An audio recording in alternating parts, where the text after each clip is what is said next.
नमस्कार दोस्तों, हमारे यूट्यूब चैनल स्टोरी ड्रीम्स पर आपका बहुत बहुत स्वागत है। आशा है आप सब बहुत अच्छे होंगे। आज की कहानी शुरू करने से पहले हमारे यूट्यूब चैनल स्टोरी ड्रीम्स को सब्सक्राइब अवश्य कर लें। हमारी आज की कहानी है हाथी और कुत्ता। एक बार की बात है, एक छोटे से गांव में एक हाथी रहता था।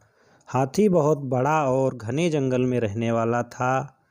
वह किसी से नहीं डरता था और लोगों को अपनी शक्ति का एहसास कराना पसंद करता था। एक दिन गांव में एक कुत्ता भी था।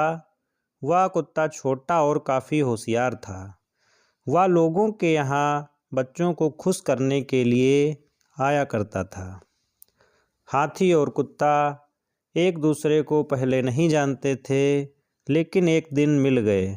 वे दोस्ती करने लगे और अच्छी तरह से बातचीत करने लगे। हाथी ने कहा, मुझे बहुत खुशी हुई कि मैं तुम्हें मिला। मैं शायद दुनिया का सबसे बड़ा और ताकतवर जानवर हूँ। कुत्ता समझता था कि हाथी थोड़ा बड़ा और घमंडी है, इसलिए उसने कहा, हाथी, मुझे मालूम है कि तुम बहुत बड़े हो, लेकिन फिर भी इंसान तुम्हें धकेल कर मार सकता है और मुझे तो बहुत छोटा और दुर्बल होने की वजह से सब कुछ बचाना होता है। हाथी इस पर हंसते हुए बोला, तुम ठीक कह रहे हो, लेकिन फिर भी मैं कभी बचने के लिए तुम्हारी मदद ले सकता हूँ। कुत्ता गंभीर रूप से बोला, मैं जानता हूँ कि तुम कितने शक्तिशाली हो, लेकिन प्रेम और सहायता देने की क्षमता मेरे पास है। यह सुनकर हाथी सोच में पड़ गया।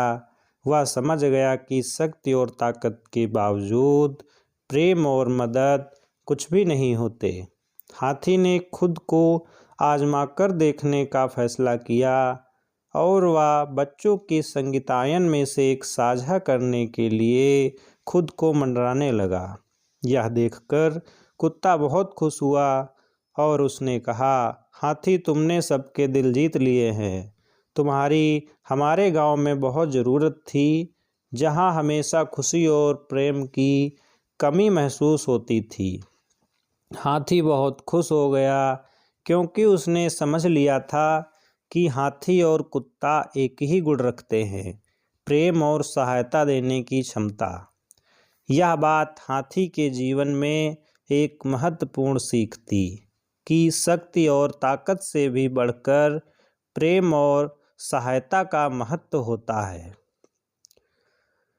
दोस्तों, आपको ये कहानी अच्छी लगी हो तो हमारे यूट्यूब चैनल स्टोरी ड्रीम्स को सब्सक्राइब कर लें और वीडियो को लाइक और कमेंट अवश्य करें।